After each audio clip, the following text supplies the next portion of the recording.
की जो क्लास चल रही है हमारी केमिस्ट्री सब्जेक्ट की चौथी क्लास है हमारी। प्रीवियस वीडियोस आप लोगों ने जो देखे उनमें कुछ कमेंट्स मिल रहे हैं। सिलेबस के बारे में बात की गई, उसमें एक सिलेबस पढ़ना है, पूरा सिलेबस पढ़ना है। तो सिलेबस का प्रिपरेशन भी चल रहा है, उससे रिलेटेड सिलेबस पूरा जो कंटेंट एग्ज़ाम में पूछा जा सकता है उन सब का भी प्रिपरेशन चल रहा है, वो भी आपको अवेलेबल हो जाएगा। फ़िलहाल कुछ रूटीन बनाने के लिए हम ये कुछ क्वेश्चंस अभी सॉल्व करें ताकि कुछ बेसिक कॉन्सेप्ट हमारे यहाँ से क्लियर होता जाएगा।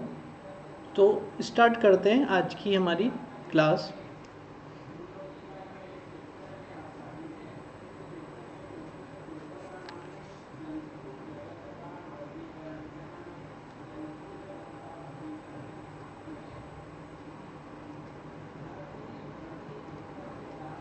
चलिए, पहला क्वेश्चन है हमारा पोटेशियम डाइसाइनो अर्जेंटेट में रोमन अंक का प्रतिनिधित्व करता है। यानी ये एक आईयूपीएसी नेम दिया हुआ है। अकार्बनिक रसायन के जो यौगिक होते हैं उनका जो आईयूपीएसी नामकरण वो है ये। उसमें आपको रोमन अंक क्या प्रदर्शित करता है, किस चीज़ को दिखाता है, वो आपको यहाँ पे बताना है। पहला इसका ऑप्शन है संकुल पर आवेश, संकुल की समन्वय संख्या, केंद्रीय धातु आयन की ऑक्सीकरण संख्या और आपकी केंद्रीय धातु आयन की द्वितीयक संयोजकता। तो ये जैसे कि आपको एक एग्जांपल से हमने बताया है कि कैसे होगा ये एक एग्जांपल हमने लिया है जिसमें आपको दिख रहा है Fe मतलब आयरन, ये स्क्वायर ब्रैकेट के बाहर दिया हुआ है, 4 है उसका नंबर Fe4। अंदर दिया ये आपकी जो है केंद्रीय धातु है Fe आयरन, उसके साथ ये 6 साइनाइड है ना, साइनाइड यानी कि ये आपके हो गए लिगेंड, ये 6 लिगेंड इसके साथ जुड़े हुए हैं और ये बाहर इसका नंबर 3 दिया हुआ है। तो इसका जब नोमेनक्लेचर करेंगे तो नोमेनक्लेचर होगा ये है, इसको बोलेंगे फेरिक, या आपके हेक्सा मतलब 6 के लिए अपन वर्ड यूज़ करेंगे हेक्सा। और ये साइनाइड है, तो साइनाइड जब लिगेंड होगा तो इसके नाम के पीछे लगा देंगे ओ, साइनो, तो ये हो गया साइनो। हेक्सा मतलब 6 साइनाइड इसके साथ जुड़ा हुआ तो हेक्सा साइनो। और ये हो गया फेरिक था। और ये जो साइनाइड है ये ऋणात्मक है, नेगेटिव चार्ज वाला लिगेंड है ना, नेगेटिव चार्ज लिगेंड होता है या फिर न्यूट्रल लिगेंड होता है ना, अमोनिया H2 न्यूट्रल लिगेंड है। और ये क्लोराइड, साइनाइड, ये सब जो है आपके नेगेटिव लिगेंड है। तो ये ऋणात्मक आवेश वाला जो लिगेंड इसके साथ जुड़ा हुआ है तो उसका नाम हो गया फेरेट। बाकी क्वेश्चन हमारा ये है कि इसमें ये जो रोमन नंबर में दिया हुआ है ये है इस केंद्रीय धातु की ऑक्सीकरण संख्या है ना। फेरिक हेक्सा साइनोफेरेट रोमन संख्या जो है केंद्रीय धातु आयन की क्या प्रदर्शित करता है, ऑक्सीकरण संख्या को प्रदर्शित करता है। तो आपका ऑप्शन सही है ये 3 वाला। इजी क्वेश्चन है, आसान है, प्रैक्टिस जरूर करें इन सब की। आप केंद्रीय धातु आयन की क्या है, ऑक्सीकरण संख्या है जो रोमन नंबर में लिखी जाएगी, फर्स्ट है, सेकंड है, थर्ड है, इस तरीके से सबसे लास्ट में जो है ये केंद्रीय धातु की ऑक्सीकरण अवस्था है, ऑक्सीकरण संख्या होगी, ऑक्सीडेशन नंबर जो है वो रोमन नंबर में प्रदर्शित की जाएगी। अगला क्वेश्चन है हमारा भौतिक रसायन से जुड़ा हुआ है कि 2 परमाणविक कण है, 2 परमाणविक कण है, मतलब मान सकते हैं 2 परमाणु है, एक X है और एक Y है, विभिन्न वेगों के साथ यानी अलग अलग गति के साथ, वेलोसिटी के साथ वो क्या कर रहे हैं, गतिशील है, मूव कर रहे हैं। अब यदि जो परमाणु जो है X है उसकी तरंगदैर्ध्य कितनी हो गई, 10 × 10⁻⁸ मीटर है ना, इनवर्स 8। और कण Y की तरंगदैर्ध्य क्या होगी, X जो कण है उसकी तरंगदैर्ध्य वेवलेंथ दी हुई है और Y की वेवलेंथ तरंगदैर्ध्य पूछी है, साथ में क्या दिया है, यदि इसका संवेग यानी Y तरंगदैर्ध्य जो पूछा है उसका संवेग X के संवेग का क्या हो, 1/4, कितना हो, 1/4 हो। तो हमें निकालना क्या है, Y की तरंगदैर्ध्य वेवलेंथ हमको निकालनी है ना। ये वेवलेंथ आपका जैसे ये इस तरीके से तरंग गति करती है तो ये जो मैक्सिमम है और जो मिनिमम है इसके बीच की जो दूरी होती है, मैक्सिमम और मिनिमम की जो डिस्टेंस होती है वही उसकी क्या होती है, वेवलेंथ, जिसको आप लेमड़ा से रिप्रेजेंट करते हैं, लेमड़ा से दर्शाते हैं। लेमड़ा उल्टा वाई जैसा जो चिन्ह होता है उसको हम लेमड़ा बोलेंगे।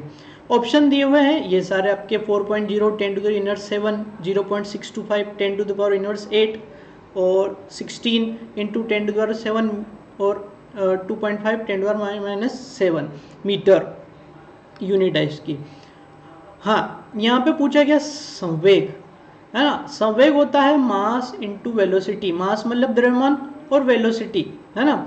मास और वेलोसिटी जो जिसको वेग आप बोलते हैं, मास और वेलोसिटी ये दोनों मिला देंगे तो हमारा क्या मिल जाएगा, संवेग मोमेंटम, जिसको आप पी से डिनोट करेंगे। अब बात करते हैं लेमड़ा तरंग दैर्ध्य। तो ए जो परमाणु, ए एटम मान लो कि लेमड़ा ए की तरंग दैर्ध्य होगी, है ना। लेमड़ा बी, यहाँ आप चाहो तो इसको एक्स और वाई बोल सकते हैं। ए की तरंग दैर्ध्य, लेमड़ा बी जो है वाई की तरंग दैर्ध्य होगी। पी ए बराबर क्या हो गया हमारा, ए का संवेग हो गया, और पी बी बराबर क्या हो गया, बी का संवेग हो गया। संवेग अभी बताया कि मास इंटू वेलोसिटी, है ना, द्रव्यमान गुणित जो वेलोसिटी होती है वो ही आपकी क्या होगा, संवेग होगा। तो पी बी बराबर है बी का संवेग, और एच आगे आने वाला है, एच है आपका प्लांक नियतांक, 11th क्लास में आपने पढ़ा होगा, प्लांक कांस्टेंट। तो लेमड़ा ए यानी कि अगर ए का तरंग दैर्ध्य निकालना होगा तो वो होगा प्लांक कांस्टेंट अपॉन पी जो एक का जो संवेग है वो, और लेमड़ा बी होगा एच बटे पी बी यानी कि बी का संवेग। इन दोनों को एक साथ लिख ले, लेमड़ा ए बटे lambda B, lambda A upon lambda B, तो हो जाएगा ये किसके इक्वल हो जाएगा, पी ए और पी बी। एच आपका प्लांक कांस्टेंट है, उसका मान निश्चित होता है, वो हट जाएगा, बचा आपका P A upon P B. ठीक है, अभी यहाँ पे क्वेश्चन में उसने बोला था कि एक जो है जो y आपको निकालना उसका संवेग कितना है, 1/4 यानी 1/4 है। तो वो भी हम यहाँ इंट्रोड्यूस कर देंगे। तो ये Pb ये किसके इक्वल हो गया, 1/4 Pa के। तो ये जो Pb का जो मान है 1/4 वो आप यहाँ रख दीजिए, है ना, यानी कि Pa तो रहेगा और Pb की जगह क्या जाएगा, 1/4 Pa। Pa से P आपका क्या हो जाएगा, कैंसिल हो जाएगा, कट जाएगा, बचा आपके पास लेमड़ा है upon lambda B is equal to 1/4। अगर आपको लेमड़ा ए का मान लेमड़ा बी का मान क्रॉस मल्टीप्लाई कर दे, है ना, तिर्यक गुणा कर सकते हैं आप, लेमड़ा बी रह जाएगा और लेमड़ा ए इंटू क्या हो जाएगा 4, है ना। और ये लेमड़ा ए मतलब जो तरंग दैर्ध्य आपकी जो प्रश्न में दी हुई है, ये जिसको आपने x मान लिया है वो, ये 10 गुणित 10 की घात -8, तो वो मान आप यहाँ रख दें, 10 गुणित 10 की घात -8। अब इसको ध्यान से देखना, 10 गुणित 10 की घात -8, तो 10 की घात -8 तो, और एक ये पॉजिटिव यानी 10 की घात 1 है, तो ये कट जाएगा, मतलब माइनस हो जाएगा, 1 - 8 कितना रह गया, 10⁻⁻7, और 4 की जगह 4 ही रह जाएगा। तो 4 × 10⁻7 ये y का तरंग दैर्ध्य आ गया, और आपका ऑप्शन था ये वाला 4 × 4.0 × 10⁻7 मीटर। एक बार फिर से रिकॉल कर लेते, हो सकता है थोड़ा जल्दी हो गया हो। हाँ, ए आप मान ले इसको x और b मान ले आप y, ठीक है। तो a की तरंग दैर्ध्य मतलब लेमड़ा है, b की तरंग दैर्ध्य मतलब लेमड़ा b, या आप y बोल दे इसको, x की तरंग दैर्ध्य is equal to lambda x, b की y की तरंग दैर्ध्य लेमड़ा b हो जाएगा। पी ए क्या है यहाँ पे, a का संवेग है, पी बी क्या है, b का संवेग, h प्लांक नियतांक, लेमड़ा a का मान होगा h बटे p और लेमड़ा b का मान हो जाएगा h बटे P B, lambda a upon lambda b यानी दोनों का रेशियो निकाल ले आप, तो पी ए बटे क्या हो गया पी बी, और पी बी 1/4 गुना है संवेग के, तो P B is equal to 1/4 P A, 1/4 P A, तो lambda A upon lambda B यानी लेमड़ा ए बटे lambda B is equal to 1/4 P A upon P A. P A से पी आपका कैंसिल हो गया, बचा क्या आपके पास 1/4, आप क्रॉस मल्टीप्लाई कर दे, तिर्यक गुणा कर दे, तो आपका मान हो जाएगा लेमड़ा बी बराबर लेमड़ा ए गुणित 4, और ये आप लेमड़ा ए का मान जो ऊपर क्वेश्चन में दिया 10 गुणित 10 की घात -8, 10 गुणित हाँ ये मान आप यहाँ रख देंगे, तो आपका आंसर आ जाएगा 4 × 10⁻7 मीटर। प्रैक्टिस जरूर करें, वीडियो को रोक के आप खुद करें तो ज़्यादा अच्छा रहेगा और समझ में भी अच्छे से आएगा। और फिर भी कोई डाउट हो डेफिनेटली आप कमेंट बॉक्स में लिखें। अगला क्वेश्चन बढ़ेंगे अपन, क्वेश्चन नंबर 3, निम्नलिखित में से कौन सा युग्म सामान्य आयन प्रभाव दिखाएगा, निम्नलिखित में से कौन सा युग्म सामान्य आयन प्रभाव दिखाएगा, कॉमन आयन इफेक्ट। आपका ऑप्शन है बेरियम क्लोराइड और barium nitrate, silver cyanide, potassium cyanide, sodium stearate और सोडियम क्लोराइड, और एक और है सोडियम क्लोराइड और हाइड्रोक्लोरिक अम्ल। सामान्य आयन प्रभाव, है ना, इसका सही आंसर है सोडियम स्टीयरेट और सोडियम क्लोराइड, है ना, ये इसका सही आंसर है सोडियम स्टीयरेट और सोडियम क्लोराइड। अब ये क्यों है उसके बारे में बात करेंगे अपन। सोडियम स्टीयरेट और सोडियम क्लोराइड ये दोनों इसका आंसर इसलिए है क्योंकि यहाँ पे ये दोनों सामान्य आयन, कॉमन आयन इफेक्ट जिसको हम बोल रहे हैं, ठीक है, सामान्य आयन प्रभाव वो दिखा रहे हैं। क्यों, सामान्य आयन प्रभाव होता क्या है कि जब भी किसी दुर्बल विद्युत अपघट्य के विलयन में, है ना, कोई ऐसा प्रबल विद्युत अपघट्य मिलाया जाता है, अब इसको ही रुक जाओ, दुर्बल विद्युत अपघट्य और प्रबल विद्युत अपघट्य, ठीक है, ऐसे विद्युत अपघट्य जो अपनी आयनिक अवस्था में या लिक्विड स्टेट में, जिनमें अगर हम विद्युत का प्रवाह करें, जो पूरी तरीके से आयनित हो जाएंगे, पूरी तरीके से आयनों को प्रदान करेंगे हमको, तो वो प्रबल विद्युत अपघट्य होंगे। जैसे सोडियम क्लोराइड, H2SO4, HCl, ये सब प्रबल विद्युत अपघट्य। आप इनके पिघली अवस्था में, मोल्टन स्टेट में, जब आप जैसे विद्युत इलेक्ट्रिसिटी का फ्लो होगा, इनके अंदर विद्युत का प्रवाह होगा, ये आयन पूर्ण रूप से वियोजित हो जाएंगे, अपने आयनों में पूर्ण रूप से बढ़ जाएंगे, वो सब प्रबल विद्युत अपघट्य होंगे। और दुर्बल विद्युत अपघट्य इनके विलयनों में या पिघली अवस्था में, मोल्टन स्टेट में, जब आप इलेक्ट्रिसिटी का फ्लो करेंगे, विद्युत का प्रवाह करेंगे, तो ये वियोजित तो होंगे लेकिन पूर्ण रूप से वियोजित नहीं हो पाएंगे। जैसे एसिटिक एसिड आपका CH3COH, वो दुर्बल विद्युत अपघट्य का उदाहरण है। यहाँ पे जो है सोडियम स्टीरेट, ये भी इसी का एग्जाम्पल है दुर्बल विद्युत अपघट्य का। तो वापिस पॉइंट पे आ जाते हैं, फिर से पढ़ते हैं। जब किसी दुर्बल विद्युत अपघट्य के विलयन में, यहाँ पे क्या है, सोडियम स्टीरेट, ये क्या है, दुर्बल विद्युत अपघट्य, इसके अंदर हम क्या मिला रहे हैं, सोडियम क्लोराइड। सोडियम क्लोराइड क्या है, एक प्रबल विद्युत अपघट्य। तो क्या होगा, हमने दुर्बल विद्युत अपघट्य के अंदर प्रबल विद्युत अपघट्य को मिला दिया, ठीक है। क्या होगा उससे, एक ऐसा आयन होता है जो कि दुर्बल विद्युत अपघट्य में भी होता है डेफिनेटली, सोडियम स्टीरेट और सोडियम क्लोराइड। नीचे इनका फॉर्मूला लिखा, देख लो, ये सोडियम स्टीरेट का फॉर्मूला है ना, ये रहा, और ये सोडियम क्लोराइड, दोनों में सोडियम है, ये रहा। तो दोनों में एक ऐसा आयन है, तो क्या होगा उससे जो दुर्बल विद्युत अपघट्य है, मतलब ये आपका जो सोडियम स्टीरेट है, इसका आयनन कम हो जाएगा, मतलब जो आयनों की मात्रा जो हमको मिलनी चाहिए थी वो नहीं मिलके वो क्या हो जाएगी, कम हो जाएगी। तो इस प्रभाव को हम बोलेंगे सामान्य आयन प्रभाव। साधारण भाषा में बात करें तो दुर्बल विद्युत अपघट्य के अंदर मैंने एक प्रबल विद्युत अपघट्य को मिला दिया। तो प्रबल विद्युत अपघट्य को मिलाने से हुआ कि दुर्बल विद्युत अपघट्य का जो आयनन पहले ही कम था, दुर्बल विद्युत पूर्ण रूप से आयनित नहीं होते, और फिर मैंने उसमें प्रबल विद्युत अपघट्य मिला दिया, तो सारे आयन तो प्रबल विद्युत अपघट्य ने कवर कर लिया, उसका पूर्ण रूप से आयनीकरण हो गया, आयोनाइजेशन हो गया। तो जो दुर्बल विद्युत अपघट्य था, इसका आयनन क्या हो गया, थोड़ा कम हो गया। तो इस प्रभाव को बोलेंगे सामान्य आयन प्रभाव। आई होप आपको समझ में आ गया होगा। अगला क्वेश्चन बहुत इंटरेस्टिंग है। जिस विटामिन में धातु परमाणु, मेटल एटम होता है, वो कौन सा है इनमें से, कैसा कौन सा विटामिन है इन चारों में से जिनमें कोई धातु परमाणु है? विटामिन डी है, या विटामिन सी है, या विटामिन B6 है, या विटामिन B12 है। ठीक है, ये विटामिन से रिलेटेड हमारा एक क्वेश्चन है जिसमें हमको ये देखना है कि इन चारों में से किसके अंदर धातु परमाणु है। तो इसको देखने के लिए इनके जो रासायनिक नाम है वो हमको देखने पड़ेंगे। तो ये रहे आपके सामने इनके रासायनिक नाम। विटामिन डी, इसको बोलेंगे इर्गोकैल्सीफेरॉल, है ना, धूप से मिलता है, हमारी मांसपेशियों और हड्डियों को मजबूत करने का काम करता है। अगला है विटामिन सी, जिसको बोलते हैं स्कॉर्बिक एसिड। जितने भी साइट्रस फ्रूट्स, जो खट्टे जो फल होते हैं, उन सब के अंदर विटामिन सी, अभी कोरोना की बीमारी चल रही है और ऐसे में बोला जा रहा है कि विटामिन सी जो है हमारी इम्यूनिटी को बढ़ाता है। तो जितने भी खट्टे फल हैं उनके अंदर विटामिन सी प्रेजेंट होता है। केमिकल नेम, रासायनिक नाम है स्कॉर्बिक एसिड। अगला विटामिन B6, जिसको बोलते हैं पायरिडॉक्सिन। ठीक है, दाल वगैरह और कुछ जो मांसाहारी जो खाद्य पदार्थ होता है उसके अंदर ये मौजूद होता है। और विटामिन B12, जिसको बोलते हैं साइनोकोबालमीन। और ये जो साइनोकोबालमीन है, ये जो कोबाल है, ये आपका है कोबाल्ट, और ये क्या है, धातु CO।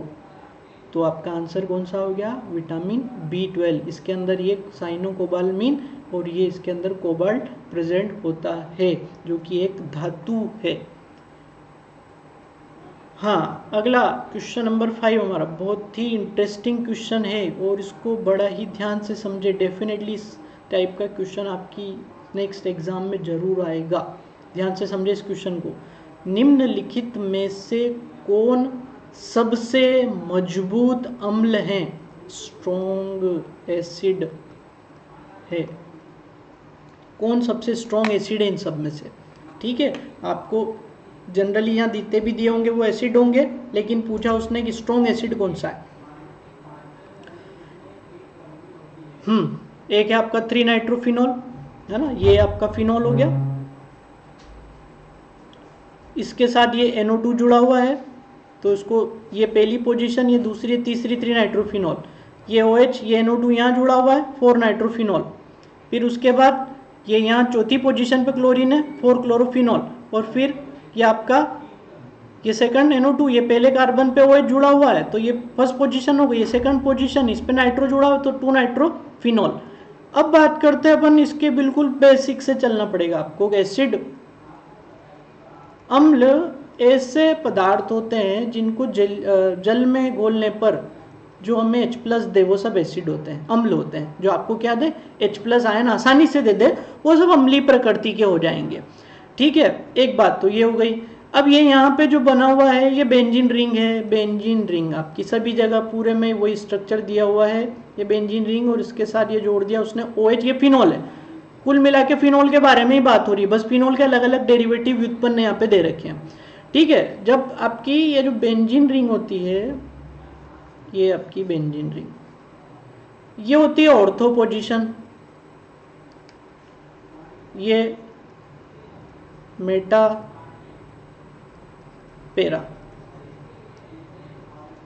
ठीक, ऑर्थो मेटा पेरा ये समझना बहुत जरूरी है, क्योंकि जब तक ये नहीं समझेंगे आप आगे का कॉन्सेप्ट समझ में नहीं आएगा आपके। ठीक, ये दो क्या ऑर्थो मेटा पेरा पोजीशन है, फिनॉल है, बेंजीन रिंग के साथ सीधा OH जुड़ गया तो फिनॉल है।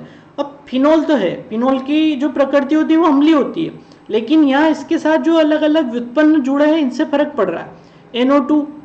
NO2 3 जगह NO2 है, ये रहा आपका एक और एक जगह क्लोरीन है। अब ये चारों जो है ये इलेक्ट्रॉन आकर्षी प्रकृति के होते हैं, इलेक्ट्रॉन विड्रॉइंग। अब इलेक्ट्रॉन आकर्षी मतलब जहां भी इनको इलेक्ट्रॉन दिखेगा उसको अपनी तरफ खींचने की कोशिश करेंगे। सिमिलर कंडीशन है इस बेंजीन रिंग में भी होगी। बेंजीन जो होता है इसके अंदर इलेक्ट्रॉन का डीलोकेलाइजेशन होता है, कभी इलेक्ट्रॉन यहाँ होता है, फिर यहाँ मूव कर जाएगा, फिर यहाँ मूव करेगा। इसीलिए जो 3 डबल बॉन्ड है इनकी पोजीशन फिक्स नहीं होती है, मूव करते रहते हैं ना। ये बेंजीन का बेसिक स्ट्रक्चर है। तो इलेक्ट्रॉन आकर्षी समूह होते हैं, NO2 है, Cl है, OH है, साइनाइड है, ये सब इलेक्ट्रॉन आकर्षी समूह, मतलब जहां भी ये जुड़ेंगे तो इलेक्ट्रॉन को अपनी ओर खींचने की कोशिश करेंगे। तो जब भी इलेक्ट्रॉन आकर्षी समूह इस रिंग के साथ जुड़ जाएंगे तो क्या होगा कि फिनॉल को अम्ली बना देंगे। क्या बना देंगे? अम्ली। अब अम्ली क्यों बनाएंगे उसके पीछे भी अपन देखेंगे क्यों बना रहे अम्ली। इलेक्ट्रॉन को ये खींचेंगे, ध्यान दे, जैसे यहाँ ये यहाँ NO2 है, ये यहाँ NO2 है, ये क्या करेंगे इलेक्ट्रॉन को खींचेंगे तो ऑक्सीजन और हाइड्रोजन के बीच का जो बंध है वो आसानी से टूट जाएगा, है ना। आपका ये जो है ये OH, इन दोनों के बीच का बंध आसानी से टूट जाएगा। मान लो NO2 जुड़ा हुआ है, ये इलेक्ट्रॉन को अपनी तरफ खींचेगा तो और H के बीच का बंध भी टूटेगा इलेक्ट्रॉन को खींचने की वजह से, तो ये H अलग हो जाएगा। और किस फॉर्म में अलग होगा? H+ के फॉर्म में। और अभी मैंने जब अम्ल की डेफिनेशन बताई थी, परिभाषा बताई थी, तो ये बताया था जो आपको आसानी से H+ दे वो सब क्या होते हैं? अम्ल होते हैं। इसलिए ये अम्लीय नेचर के होंगे, सारे एसिडिक नेचर तो सारे शो करेंगे। लेकिन अब इनको ढूंढना, क्वेश्चन क्या पूछ रहा है? क्वेश्चन पूछ रहा है एक सबसे मजबूत स्ट्रॉन्ग एसिड कौन है इनमें से।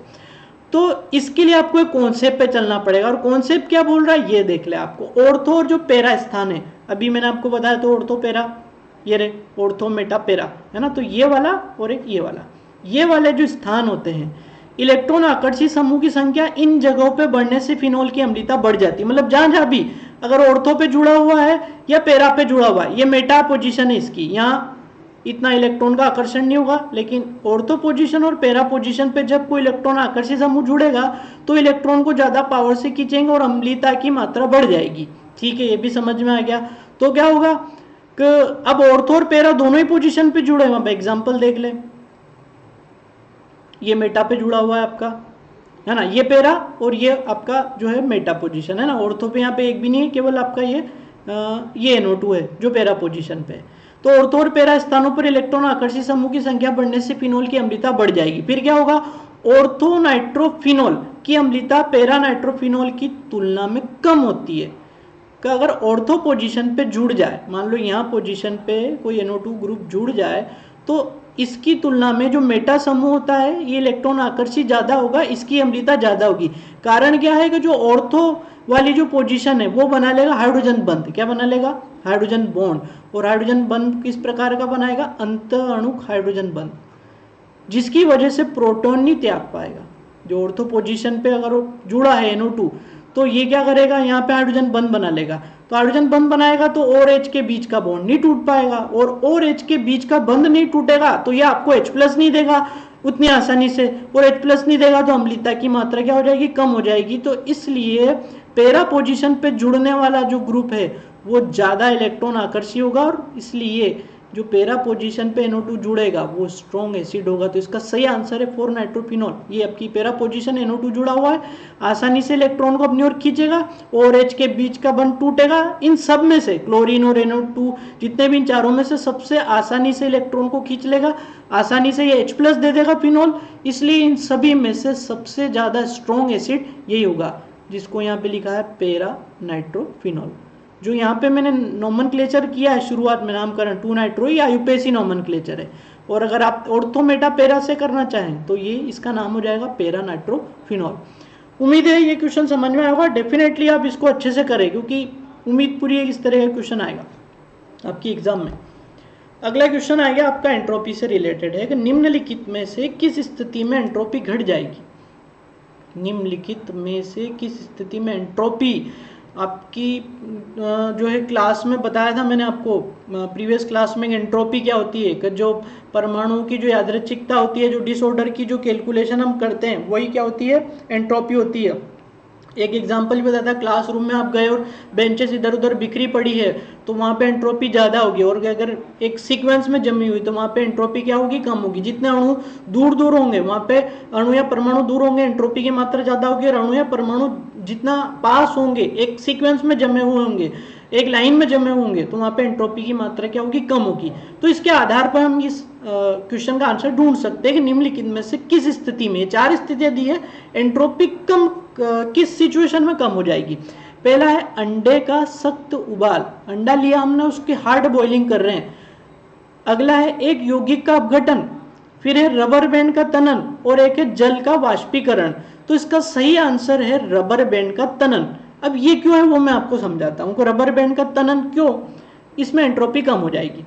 पहले पॉइंट पे चलते हैं, अंडे का सख्त उबाल, हमने अंडा लिया, उसको पानी में रखा और उबाल रहे हैं उसको, तो पानी का टेम्परेचर लगभग 100 डिग्री सेंटीग्रेड हो जाएगा, पानी उबलेगा तो कई सारे अणु जो है मूव करेंगे, जब तक वो बंद नहीं टूटेगा पानी उबलेगा नहीं। बंद टूटा मतलब अणु एक दूसरे से दूर जा रहे हैं तो एंट्रोपी की मात्रा जो क्वांटिटी डेफिनेटली बढ़नी है वहां पे, ठीक है। अगला है एक यौगिक का अपघटन, जैसे मैंने ले लिया कैल्शियम कार्बोनेट, ठीक है, ये एक यौगिक है, इसका डिकम्पोजिशन हो रहा, मान लो इसको तोड़ रहे अपन, ये देगा आपको कैल्शियम ऑक्साइड और CO2।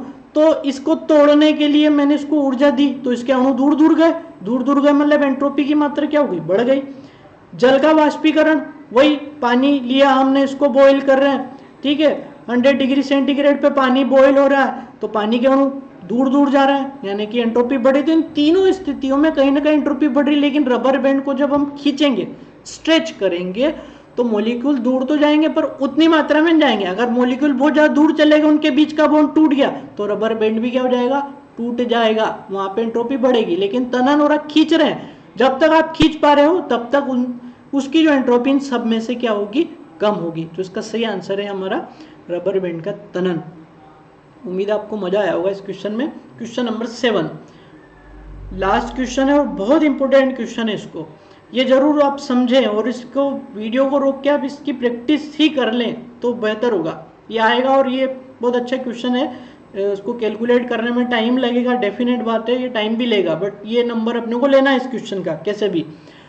क्वेश्चन है एक कार्बनिक यौगिक है ना, कार्बन जिसमें शामिल होता है वो सारे कार्बनिक यौगिक होंगे, उसमें कार्बन की मात्रा दी हुई 40.687%, हाइड्रोजन की मात्रा दी हुई है 5.085 और शेष ऑक्सीजन है ना। कार्बन की दे दी 14.68, हाइड्रोजन की दे दी 5.085 और बाकी बचा हुआ रेस्ट पार्ट है ऑक्सीजन का, ठीक है।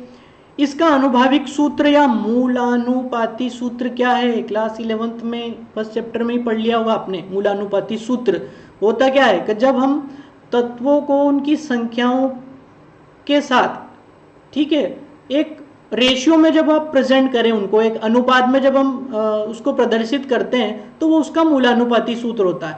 और जब तत्वों को बिल्कुल एग्जैक्ट क्वांटिटी यानी फिक्स नंबर के साथ कहा कार्बन 5 होंगे, 4 होंगे, 3 होंगे, हाइड्रोजन 2 होंगे, वो उसका हो जाएगा आणविक सूत्र या मोलिकुलर फॉर्मूला। आपको यहाँ निकालना क्या, मूलानुपाती सूत्र निकालना है। ऑप्शन पहला है C2H5O, C2H3O2, C3H4O2, C4H3O। अब इसको सोल्व करना सीखते हैं हम, बहुत मजा आएगा। कार्बन 40.687, हाइड्रोजन 5.085, बाकी बचा हुआ भाग क्या है, ऑक्सीजन। ऑक्सीजन की क्वांटिटी नहीं दी है, कैसे निकालेंगे, इन दोनों को प्लस कर दो और 100 में से माइनस कर दो तो आपकी ऑक्सीजन की क्वांटिटी आ जाएगी यहाँ पे, है ना। आपका कार्बन दिया है 40.687, 40.687, और हाइड्रोजन कितना दिया हुआ है 5.085, इन दोनों को प्लस किया 45.772 और इसको 100 में से माइनस कर लिया तो समथिंग आ गया हमारा 54.228%, यानी 54.228, यानी हमारे पास कार्बन का प्रतिशत, हाइड्रोजन और ऑक्सीजन तीनों का प्रतिशत हमको मिल गया है। इस तरीके की एक टेबल बना ले, क्योंकि आप ऐसे सोल्व करेंगे ज़्यादा लंबा टाइम लगेगा, टेबल बना ले तो इसमें फटाफट सोल्व हो जाएगा। टेबल के पॉइंट क्या होंगे, सीरियल नंबर डाले, तत्व को सिंबल के फॉर्म में लिख दे, प्रतिशत लिख दे, परमाणु द्रव्यमान याद होना चाहिए, परमाणु की अपेक्षिक संख्या और सरल अनुपात। अभी मैं समझाता हूँ कि क्या है इन सब का मतलब। तत्व लिख दिया पहला कार्बन, इसका प्रतिशत कितना दिया, 40.687 प्रतिशत जो कि दिया हुआ है। एक कार्बन का जो परमाणु भार, जो परमाणु द्रव्यमान होता है 12, ये आपको पता ही होगा। अब जो प्रतिशत दिया है उसके अंदर उस तत्व के परमाणु भार से क्या कर देंगे, भाग दे देंगे। ये दिया 40.687/12 भाग दिया, ये कैलकुलेशन आप करें तो आंसर आएगा 3.39। उसी तरीके से हाइड्रोजन लिख दिया 5.085 प्रतिशत, और एक हाइड्रोजन का जो परमाणु भार, जो परमाणु द्रव्यमान होता है वो कितना होता है, 1 होता है। तो अब इस 5.085 में 1 से आप डिवाइड करें तो आंसर कितना जाएगा 5.085, इसमें इसका भाग दिया वो कभी उत्तर आ जाएगा, आंसर आ जाएगा। ऑक्सीजन कितना दिया हमारे पास 54.228 जो हमने अभी निकाला, और एक ऑक्सीजन का जो परमाणु भार होता है, एटॉमिक वेट जो होता है वो होता है 16। अब इस 54.228 में 16 से भाग लगाएंगे तो 3.38। अब ये हमारी परमाणु की अपेक्षिक संख्या मिल गई हमको, जो है हमारा जो कार्बन है वो 3.39 है, और जो ये आपका कार्बन 3.39, ये हमारा हाइड्रोजन 5.085, और ये हमारा ऑक्सीजन 3.38। अब अगला स्टेप हमारा होगा, हम इन तीनों संख्याओं में से सबसे छोटी संख्या देखनी है। 3.39, 5.085, 3.38, यस, सबसे छोटी संख्या कौन सी है 3.38, इसका चुनाव कर लिया हमने। अब इस छोटी संख्या का इन तीनों संख्याओं में हमको भाग देना है तो हमको सरल अनुपात मिल जाएगा, ठीक है। हमने 3.39 के अंदर 3.38 का भाग दिया, ये 3.39/3.38, 5.085/3.38 और 3.38/3.38 भाग दिया। उत्तर इसका आया हमारा 1.003, इसका आया 1.5 और इसका आया 1। जनरली जब हम मूलानुपाती सूत्र निकालते हैं तो यहाँ दशमलव में संख्या नहीं आती है, पूर्णांक आ जाता है, तब तो कोई दिक्कत नहीं। लेकिन जब पूर्णांक नहीं आए, जैसे यहाँ भी नहीं आ रहा है, लगभग यहाँ भले आप इसको 1 मान सकते हो बट नहीं आ रहा है, ना, 1 भी नहीं आ रहा तो भी क्या करना पड़ेगा, आप यहाँ पूर्णांक है तो इन संख्याओं को पूर्णांक में बदलने के लिए एक ऐसा नंबर लेना पड़ेगा जो इसको पूर्ण संख्या में बदल दे। 1 का गुणा तो अपने आप हो रहा है, 1 के बाद हम 2 का गुणा करते तो ये हो जाएगा 2, इसमें 2 का गुणा किया तो 1.5 गुणित 2 कितना हो गया 3, और 2 एकम 2, तो ये सारी संख्या पूर्णांक में बदल गई। बस ये हमारा सॉल्यूशन हो गया है। कार्बन की संख्या निकल के आ गई 2, हाइड्रोजन की संख्या निकल के आ गई 3, ऑक्सीजन की संख्या निकल के आ गई 2। कार्बन 2, हाइड्रोजन 3 और ऑक्सीजन 2, सूत्र बन गया आपका C2H3O2। आंसर क्या है C2H3O2। कहाँ गया हमारा ऑप्शन, यस ये रहा सेकंड वाला C2H3O2। तो ये आपका मूलानुपाती सूत्र है। बहुत ही मजा आएगा इस क्वेश्चन में, आप जरूर करें इसको घर पे, आपको मजा आएगा। और इस तरह के और भी क्वेश्चन आपके पास जो बुक है उनमें दिए हुए हैं तो डेफिनेटली आप इसको सॉल्व करें। और उम्मीद है आज की क्लास आपको अच्छी लगी होगी, और आपको कोई डाउट हो तो कमेंट बॉक्स में लिखें। क्लास अच्छी लगे तो ज़रूर आप उसको लाइक भी करें, शेयर भी करें। सिलेबस के बारे में भी पहले बात की थी, सिलेबस से रिलेटेड कंटेंट भी आपके लिए तैयार किया जा रहा है। प्रीवियस ईयर के जो क्वेश्चंस हैं इनकी प्रैक्टिस बनाए रखिए, और आप भी अपने क्वेश्चंस, आपके डाउट्स हमसे पूछ सकते हैं। आज की क्लास यहीं तक, थैंक यू।